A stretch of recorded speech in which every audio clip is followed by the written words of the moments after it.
Hello friends, welcome to I study. एक recruitment आई थी आप लोगों की EMRS में। आप लोगों को ये भी पता नहीं होगा कि EMRS होता क्या है। तो EMRS की फुल फॉर्म होती है एकलव्या मॉडल रेजिडेंशियल स्कूल। तो इसमें पहले ही रिक्रूटमेंट आई थी, अब फिर से इसका जो फॉर्म है वो रीओपन किया गया है। तो जो कैंडिडेट उस समय इस फॉर्म को नहीं भर पाए थे, अब वो कैंडिडेट इस फॉर्म को भर सकते हैं। इसकी लास्ट डेट है आप लोगों की 19 अक्टूबर। 19 अक्टूबर तक आप लोग इसका फॉर्म भर पाएंगे। आज 17 अक्टूबर है, तो आप लोगों के पास आज का मिला करके टोटल 3 दिन है इसका फॉर्म भरने के लिए। कौन कौन सी पोस्ट के लिए आप लोग फॉर्म भर सकते हैं और क्या एलिजिबिलिटी क्राइटेरिया है, कैसे फॉर्म भरना है, कहाँ से फॉर्म भरने का लिंक मिलेगा, सारे डाउट आप लोगों के क्लियर हो जाएंगे। और जो आप लोग पूछ रहे थे कि क्या सर मोर देन 1 पोस्ट के लिए अप्लाई कर सकते हैं, वो भी डाउट क्लियर होगा। और जो लोग फॉर्म भर चुके हैं उन्हें दोबारा फिर से फॉर्म भरना है, ये भी डाउट है। तो सारे डाउट क्लियर करेंगे। तो सबसे पहले देख लेते हैं, ये ऑफिशियल नोटिफिकेशन है EMRS का। तो क्या सर ये गवर्नमेंट जॉब है? तो बिल्कुल ये गवर्नमेंट जॉब है। तो गवर्नमेंट जॉब है, ऐसा सोचने की ज़रूरत नहीं है कि सर गवर्नमेंट जॉब नहीं है या फिर कॉन्ट्रैक्ट बेसिस पर जॉब है। तो गवर्नमेंट जॉब है। और इसका जो एग्ज़ाम कंडक्ट करवाने वाली जो बॉडी है वो आप लोगों की NTA नेशनल टेस्टिंग एजेंसी इसका एग्ज़ाम कंडक्ट करवाएगी। उसी के द्वारा ये नोटिफिकेशन रिलीज़ किया गया था। अब इसमें देख लेते हैं हम कि क्या पोस्ट है और क्या पोस्ट के एलिजिबिलिटी क्राइटेरिया है। तो इसमें तो आप लोगों को पता ही है, फीस इसमें जो प्रिंसिपल पोस्ट की 2000 है, PGT की 1500 है और नॉन टीचिंग स्टाफ की 1000 है। तो जो सिंपल ग्रेजुएट वाले कैंडिडेट्स हैं वो नॉन टीचिंग स्टाफ के लिए एलिजिबल हैं। बाकी इनमें जो आप लोगों का प्रिंसिपल और PGT में जो भी उनके स्पेशल टीचिंग वाले सब्जेक्ट हैं वो रिक्वायर्ड होंगे, तभी आप इसका फॉर्म भर पाएंगे। बाकी उसके बाद इसका अभी कोई भी डेट अनाउंस नहीं है कि कब एग्ज़ाम होगा, ये अभी अनाउंस नहीं किया गया है, क्योंकि इसमें बीच में कुछ केसेस वगैरह भी सामने आए थे कि इस पर रिक्रूटमेंट पर केस किया गया है अदर स्टेट के द्वारा। तो ऑनलाइन फॉर्म इसका भरा जाएगा। और क्वालिफ़िकेशन देख लेते हैं इसमें कि कौन किसका फॉर्म की क्या एलिजिबिलिटी क्राइटेरिया है। तो सबसे पहले आप लोग प्रिंसिपल की देखिए। प्रिंसिपल की 125 वैकेंसी है और कैटेगरी वाइज वैकेंसी आप लोग चेक कर लीजिएगा। टोटल वैकेंसी इसमें 4062 है, 4062 वैकेंसी है। उसके बाद PGT, ये PGT के हर एक सब्जेक्ट की vacancy, English, Hindi, math, chemistry, physics, biology, history, geography, commerce, economics, computer science. तो ये आप लोगों की हर एक सब्जेक्ट की PGT में जो टोटल वैकेंसी है 2086 है, यानी हाफ वैकेंसी तो आप लोगों की PGT की है। उसके बाद PGT टीचर थर्ड लैंग्वेज, किसी की थर्ड लैंग्वेज होती है तो थर्ड लैंग्वेज की आप लोगों की टोटल 180 वैकेंसी है, मराठी, उड़िया, तेलुगु, संस्कृत, बंगाली और संथाली। देन उसके बाद नॉन टीचिंग स्टाफ में आप लोगों की जो सबसे ज़्यादा वैकेंसी है ये आप लोगों की जूनियर सेक्रेटेरिएट असिस्टेंट की 759। तो ये सिंपल ग्रेजुएशन बेस है। अकाउंटेंट की है, लैब अटेंडेंट की है। देन उसके बाद आती है आप लोगों की अदर इंस्ट्रक्शन, तो कुछ है नहीं इसमें। जो आप लोगों की एलिजिबिलिटी क्राइटेरिया देख लेते हैं कि क्या क्या एलिजिबिलिटी क्राइटेरिया है। तो ये पे मैट्रिक्स है आप लोगों का कि किस लेवल के जॉब रहेगी, क्या ग्रेड पे रहेगा। प्रिंसिपल लेवल 12 की जॉब है और जो आप लोग की PGT होती है लेवल 8 की जॉब है, यानी 47,600 इसका बेसिक होगा। उसके बाद अकाउंटेंट का लेवल 6 है, JSA का लेवल 2 है और लैब अटेंडेंट का लेवल 1 है।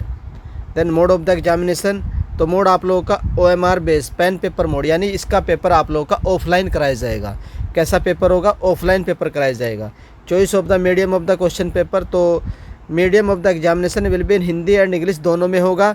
Further for the post of PGT third language the medium of the test part 4 domain knowledge will be in concern third language में ही होगा। जिनकी थर्ड लैंग्वेज है तो उनका पेपर थर्ड लैंग्वेज में ही होगा।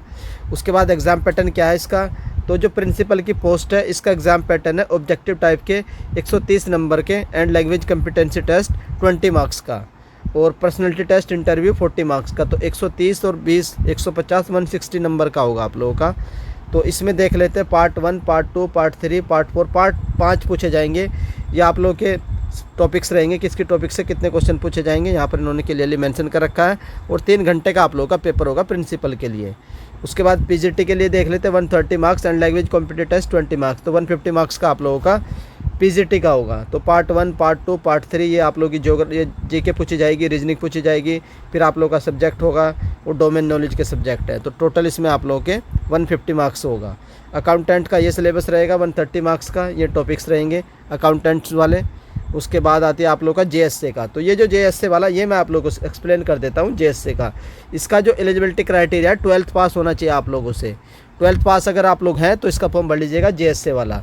तो इसमें का जो पैटर्न रहेगा, रीजनिंग 20 मार्क्स की, मैथ 20 मार्क्स का, जनरल अवेयरनेस 30 मार्क्स की, और उसके बाद लैंग्वेज कॉम्पिटेंसी टेस्ट, ये जनरल इंग्लिश हिंदी, ये 15 मार्क्स इस सब्जेक्ट के, टोटल 30 मार्क्स, और basic knowledge of computer operation ये आप लोगों का 30 मार्क्स का। तो टोटल 130 मार्क्स के आप लोगों के क्वेश्चन होंगे, 130 और 130 मार्क्स का आप लोगों का पेपर होगा, और समय मिलेगा आप लोगों को 2.5 घंटे, ऑफलाइन पेपर होगा। Typing test will be assess on the PC personal computer, typing computer पर होगी। 50 marks, passing marks shall be 20, तो टाइपिंग आप लोगों की 50 मार्क्स की होगी, और उसमें से पासिंग मार्क्स आप लोगों को 20 लाने होंगे। This part shall be qualify in nature candidate based on the merit shall be called for the typing test in the ratio 1/3 के रेशियो में आप लोगों को बुलाया जाएगा टाइपिंग के लिए। लैब अटेंडेंट का ये सिलेबस आप लोग देख लीजिएगा, और हर एक सब्जेक्ट का 15-15 के आप लोगों की जनरल अवेयरनेस, फिर लैंग्वेज कॉम्पिटेंसी टेस्ट 30 नंबर का, सब्जेक्ट स्पेसिफिक नॉलेज आप लोगों की 60 नंबर की। देन आता है आप लोगों का मार्किंग सिस्टम, तो इसमें shall be award to every correct answer, यानी इसमें आप लोगों का सही उत्तर के लिए 1 नंबर दिया जाएगा, और नेगेटिव मार्किंग भी आप लोगों की 1/4 की। Important notice for multiple choice question, disposal image of OMR। उसके बाद सिलेबस तो ये रहा आप लोगों का, ये आप लोगों का जनरल इंस्ट्रक्शन। उसके बाद देख लेते हैं क्या एलिजिबिलिटी क्राइटेरिया है। ये एलिजिबिलिटी क्राइटेरिया की क्वालिफिकेशन है। तो सबसे पहले आप लोग का प्रिंसिपल का है, तो प्रिंसिपल का आप लोग देख सकते हैं master degree from recognised university, second BEd, ये दोनों चीज़ होनी चाहिए। उसके बाद एक्सपीरियंस भी रिक्वायर्ड है, और persons having 12 year of the combined experience as vice principal TGT PGT with minimum 4 year as a PGT above, तो ये डिज़ायरेबल रहेगा, ये कंपलसरी नहीं होता, बस आप लोग इसको देखिएगा।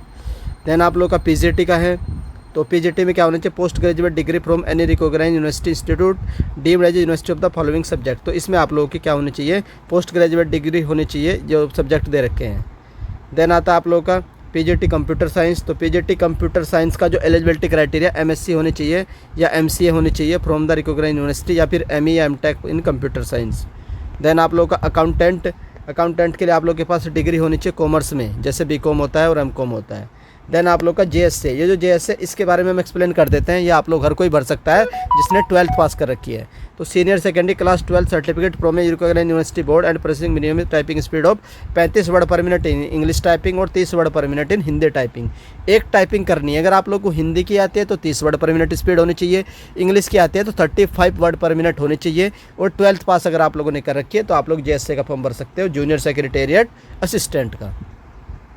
उसके बाद आता है आप लोग का लैब अटेंडेंट, तो लैब अटेंडेंट के लिए आप लोग के पास 10th क्लास पास होना चाहिए, और सर्टिफिकेट डिप्लोमा या सर्टिफिकेट होना चाहिए, कोई डिप्लोमा होनी चाहिए लेबोरेटरी टेक्निक में, या फिर अगर आप लोगों ने 12th क्लास कर रखी है विद साइंस से, अगर 12th कर रखी है पीसीएम से, तो भी आप लैब अटेंडेंट का फॉर्म भर पाएंगे। अगर आप लोगों ने 12th कर रखी है पीसीएम से, फिजिक्स केमिस्ट्री मैथ से आप लोगों ने अगर 12th कर रखी है साइंस बैकग्राउंड से, तो आप लोग लैब अटेंडेंट का फॉर्म भर पाएंगे।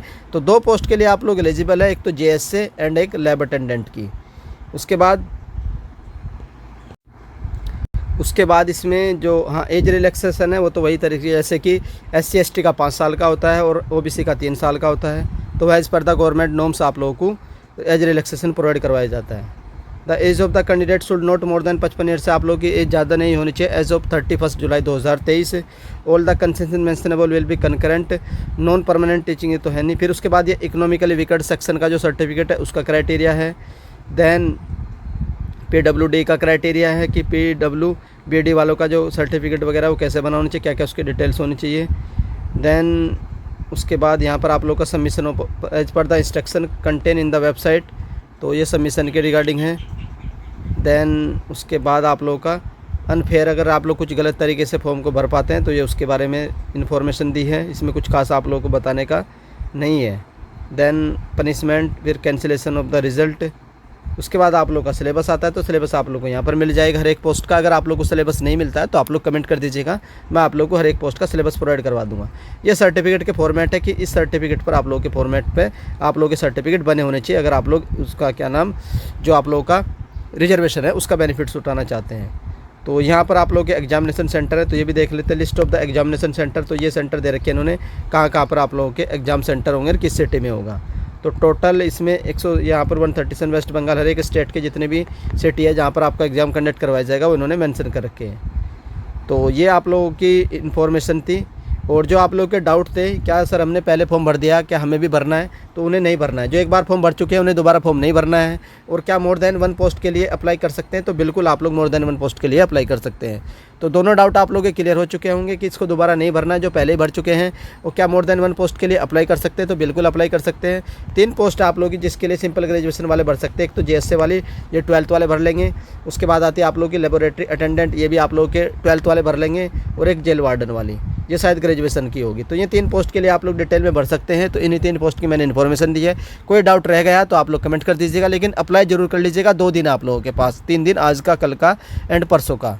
बाकी अगर आप लोगों का कोई भी डाउट है तो आप लोग कमेंट कर दीजिएगा, वो डाउट आप लोगों का कमेंट सेक्शन में क्लियर हो जाएगा। आई होप आप लोगों को अपडेट पसंद आई होगी, वीडियो पसंद आई होगी। अगर वीडियो पसंद आई है तो वीडियो को लाइक कर दीजिए। चैनल पर फर्स्ट टाइम विजिट कर रहे हो तो चैनल को सब्सक्राइब कर लो, बेल आइकन को ऑन रख लीजिए। जैसे ही AMRS की ओर से आप लोगों की एग्जाम डेट डिक्लेयर की जाएगी, उसकी इन्फॉर्मेशन आप लोगों को हाई स्टडी चैनल से सबसे पहले दे दी जाएगी। वीडियो देखने के लिए धन्यवाद। Thank you.